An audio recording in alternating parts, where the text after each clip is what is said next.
Assalamualaikum warahmatullahi ta'ala wabarakatuh. Alhamdulillahilladzi hadana lihada wa ma kunna linahtadiya laula an hadana Allah. Asyhadu an la ilaha illallah wa asyhadu anna Muhammadar Rasulullah. Rabbis shrahli sadri wa yassirli amri wahlul 'uqdatam min lisani yafqahu qawli. Amma ba'du.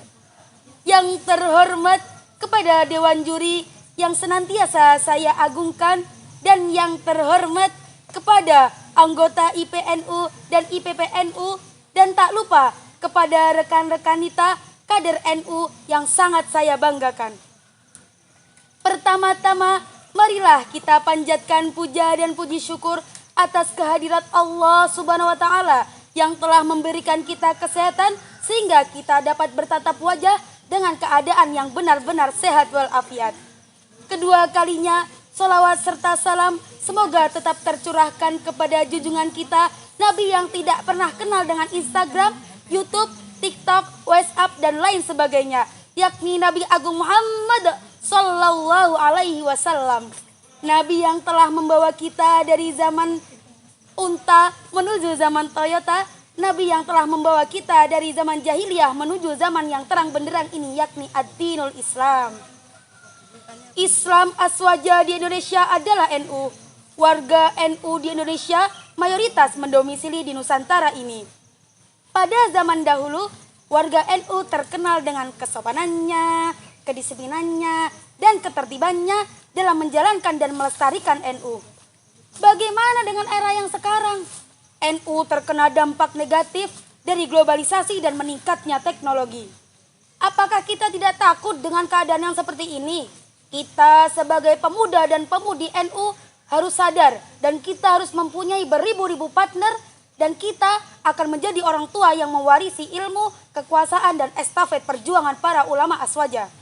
Hadirin rahimakumullah. Ancaman generasi ideologi liberalisme dan radikalisme dia bisa datang dimanapun dan kapanpun. Ideologi ini sangat mengerikan, dia bahkan mengancam, bahkan merongrong NKRI dan aswaja. Kita sebagai generasi bangsa hanya bisa rebahan santuy, ngopi, nongkrong sana sini, bahkan tidak memperdulikan dengan keadaan yang seperti ini. Kita harus ingat, kebaikan yang tidak terorganisir akan kalah dengan kejahatan yang terorganisir. Hadirin rahimakumullah. Sasaran empuk mereka adalah ketika warga NU merasa terdesak, terutama kepada pemuda dan pemudi NU yang saat ini sudah rapuh karena kurangnya pemikiran atau pembelajaran tentang aswaja. Lantas bagaimana dan apa yang harus kita lakukan untuk menjaga aswaja? Yang pertama, meningkatkan pemahaman agama secara luas, merata, dan mendalam melalui pembelajaran di pondok pesantren dan majelis-majelis ilmu. Sangat penting bagi kita semua untuk mempelajari kitab kuning dan kitab-kitab yang lainnya agar tidak menafsirkan pendengaran kita secara liberal dan bebas tanpa kendali.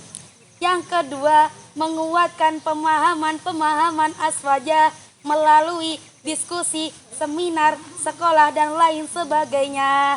Yang ketiga, teruslah istiqomah dalam menjalankan tradisi-tradisi NU seperti manakiban, tahlilan, istighosah, takziah kubur, dan lain sebagainya. Marilah kita sebagai pemuda dan pemudi NU bersama-sama melindungi aswaja, mencintai para ulama atau pahlawan aswaja sebagai living aswaja. Sekian dari saya. Apabila ada tutur kata yang kurang berkenan di hati Anda semua, saya mohon maaf yang sebesar-besarnya. Ihdinas siratal mustaqim. Wassalamualaikum warahmatullahi ta'ala wabarakatuh.